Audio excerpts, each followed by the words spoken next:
Showtime 112 is a Trustmaster ambassador.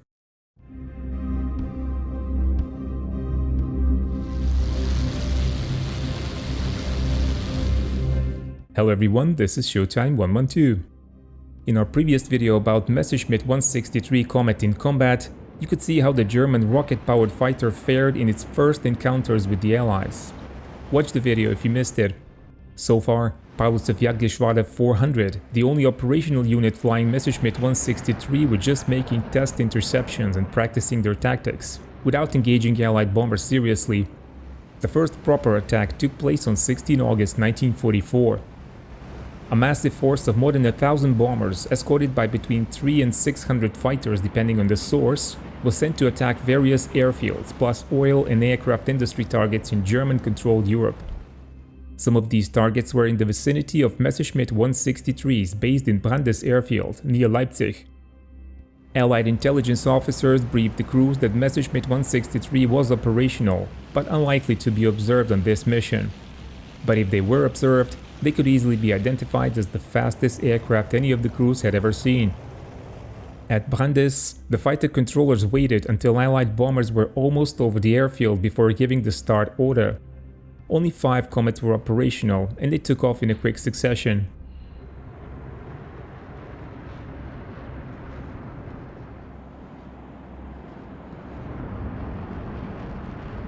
As the bombers approached Bohlen, the Komets headed towards the lead B-17 element, sweeping through the formation. The first one to attempt an attack was Feldwebel Herbert Straznicki. He died from 6 o'clock towards a B-17 called Towering Titan, flown by 2nd Lieutenant Waltz. The tail gun was manned by Sergeant Howard Kaysen, known as Red. Red first opened fire from about 1,000 yards, but then Straznicki leveled out and closed to only about 50 yards. Red fired again. He was accurate, and the Messerschmitt dived away, trailing smoke.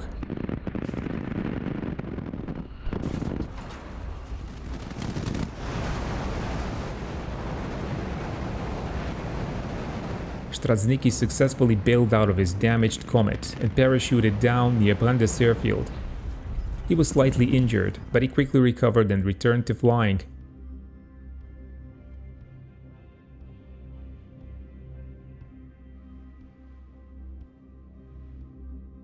Lieutenant Hartmut "Bubi" Höll had participated in the attacks on Allied bombers on 28 and 29 of July, but achieved no success. In this mission, he first chose the B-17 flown by 2nd Lieutenant Charles Laverdier. He was closing at such speed that the bomber's startled tail gunner bailed out. Höll opened fire, killing one of the gunners, hitting 2 engines, flaps and tail.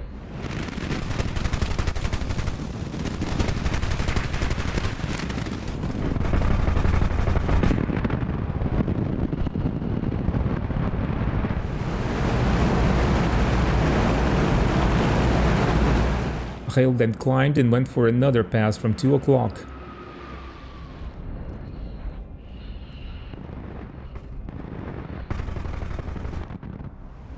This time he hit the ball turret. Laverdier managed to bring his damaged bomber home, reporting that it was attacked by a bat-shaped aircraft which was so fast that his gunners couldn't track it. After damaging Laverdier's B-17, Hartmut Höll now selected another target. This time it was a straggler from the 91st Bomber Group.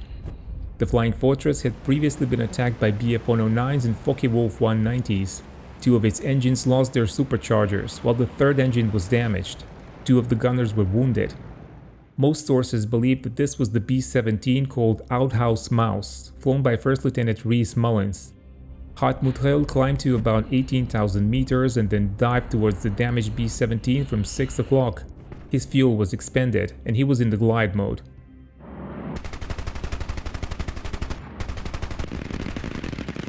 Höll failed to achieve hits.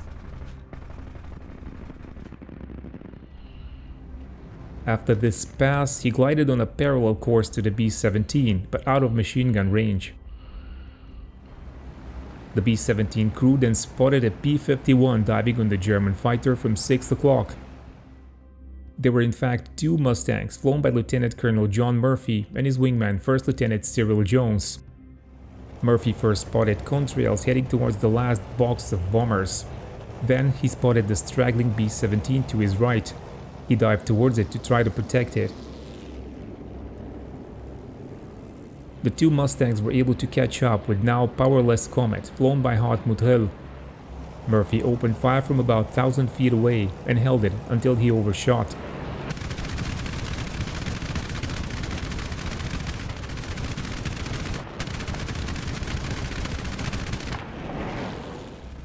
He pulled up to the left to avoid getting in front of the Komet.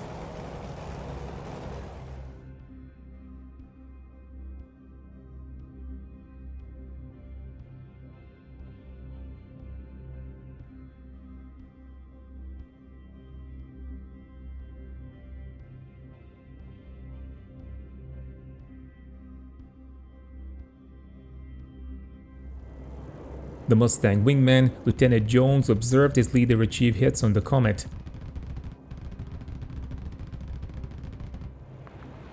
The German fighter performed a split S maneuver and Jones followed. He opened fire but achieved no hits. He adjusted his aim and fired again, this time more successfully, observing hits in the canopy.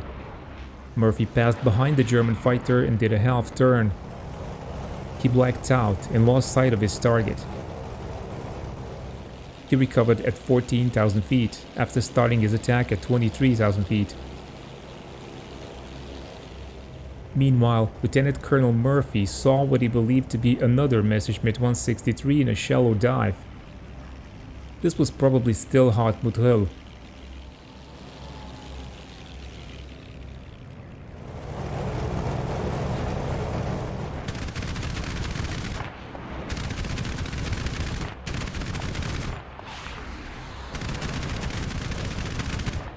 This time he observed parts falling off, followed by an explosion.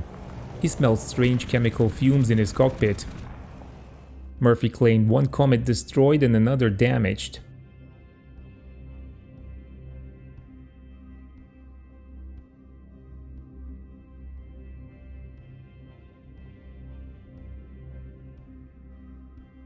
In fact, he and Jones shared destruction of one Messerschmitt 163.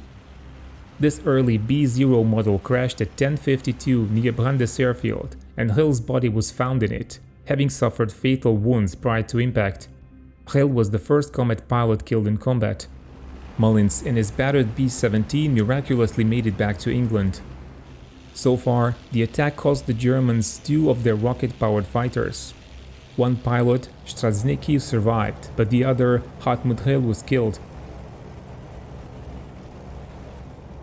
On the plus side for the Jagdgeschwader 400, one bomber was claimed destroyed by Feldwebel Siegfried Schubert. The kill was supposedly achieved with 3 bursts fired from Schubert's Mark 108 cannon.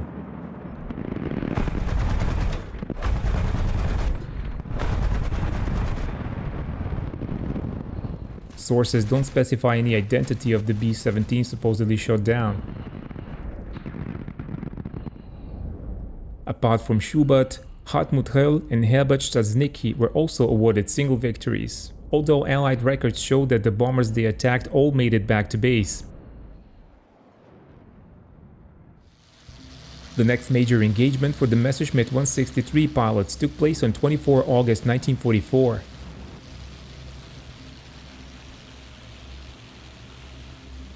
Almost 2,000 bombers, escorted by more than 600 fighters, were sent to attack targets over Germany and Czechoslovakia. There were 8 operational Komets at Brandes Air Base, and 7 pilots qualified to fly them. The first pair of Komets failed to spot any enemy aircraft.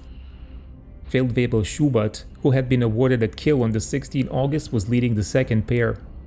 The 2 German pilots reached 36,000 feet, switched off their rocket motors, and then glided silently towards the ground, looking for enemy bombers. It took them some time to spot a formation at about 20,000 feet, slightly above them. They relit their motors and climbed to set up for an attack.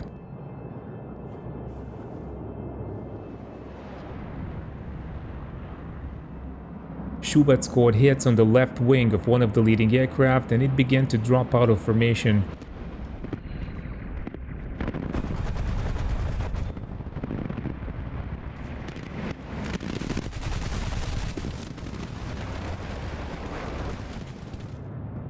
Schubert then climbed and turned for another attack.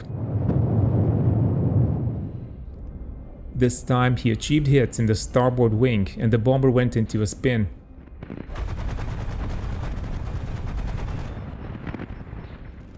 This was a clear victory.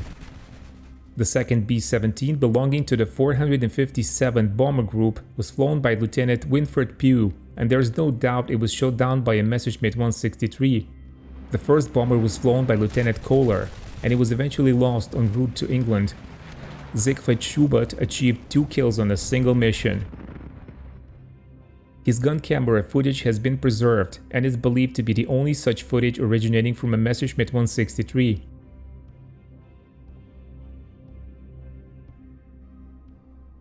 Lieutenant Hans Bott was flying his first sortie. He was the only pilot in the Staffel with no previous combat experience. As Bott climbed to high altitude, he spotted a formation of B-17s at about 9,000 meters. He dived without power but failed to achieve hits.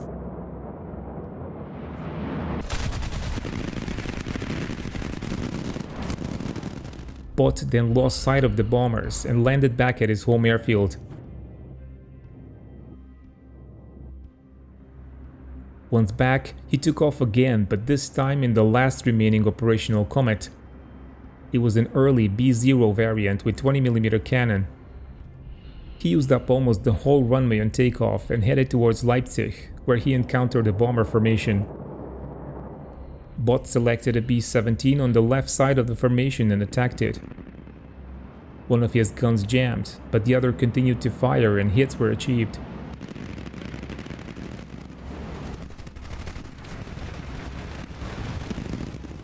Bott used the remaining fuel to climb, and he made one more low-powered pass, achieving hits in the port wing.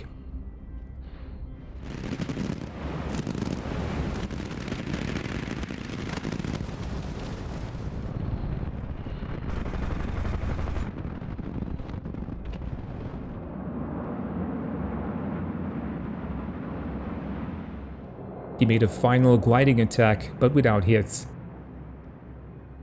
He observed some of the bomber crew bailing out.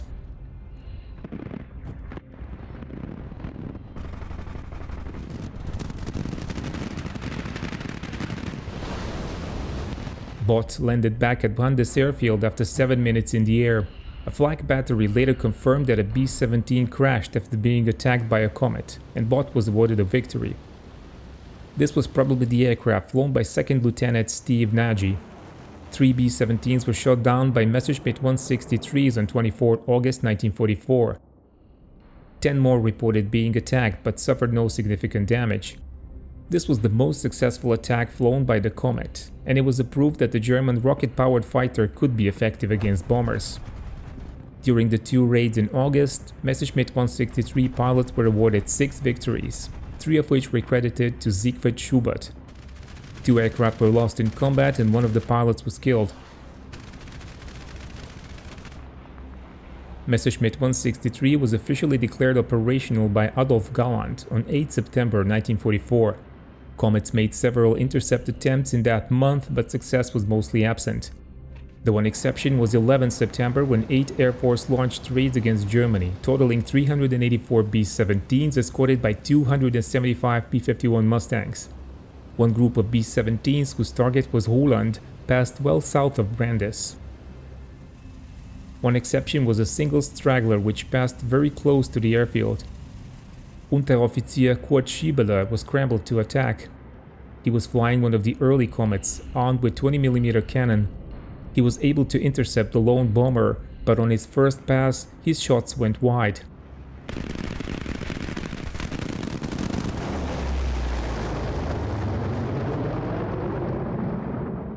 Schiebeler then made his second pass, this time in the glide mode.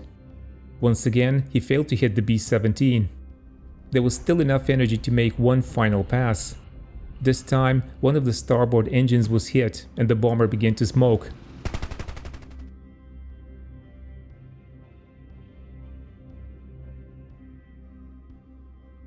Some of the crew began to bail out.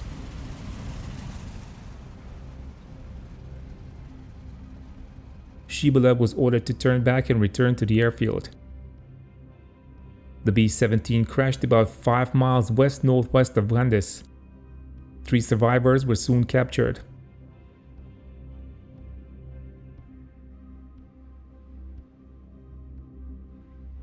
This was part 2 of our video about Messerschmitt 163 Komet in combat. In this period, the German rocket-powered fighter achieved some success. There was more success in the period that followed, but also a lot of failure and tragedy. Stay tuned for the next episode, and thank you for watching Showtime 112.